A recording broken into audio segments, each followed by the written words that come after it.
It happened when he went into the house of one of the rulers of the Pharisees on a Sabbath to eat bread, that they were watching him. Behold, a certain man who had dropsy was in front of him. Jesus, answering, spoke to the lawyers and Pharisees, saying, Is it lawful to heal on the Sabbath? But they were silent. He took him and healed him and let him go. He answered them, Which of you, if your son or an ox fell into a well, wouldn't immediately pull him out on a Sabbath day? They couldn't answer him regarding these things. He spoke a parable to those who were invited, when he noticed how they chose the best seats, and said to them, When you are invited by anyone to a marriage feast, don't sit in the best seat, since perhaps someone more honorable than you might be invited by him. And he who invited both of you would come and tell you, Make room for this person. Then you would begin with shame to take the lowest place. But when you are invited, go and sit in the lowest place, so that when he who invited you comes, he may tell you, Friend, move up higher. Then you will be honored in the presence of all who sit at the table with you. For everyone who exalts himself will be humbled, and whoever humbles himself will be exalted. He also said to the one who had invited him, When you make a dinner or a supper, don't call your friends, nor your brothers, nor your kinsmen, nor rich neighbors, or perhaps they might also return the favor and pay you back. But when you make a feast, ask the poor, the maimed, the lame, or the blind, and you will be blessed, because they don't have the resources to repay you, for you will be repaid in the resurrection of the righteous. When one of those who sat at the table with him heard these things, he said to him, Blessed is he who will feast in the kingdom of God. But he said to him, A certain man made a great supper, and he invited many people.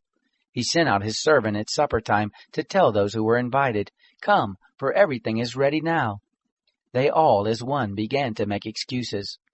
The first said to him, I have bought a field, and I must go and see it. Please have me excused. Another said, I have bought 5 yoke of oxen, and I must go try them out. Please have me excused. Another said, I have married a wife, and therefore I can't come. The servant came and told his lord these things.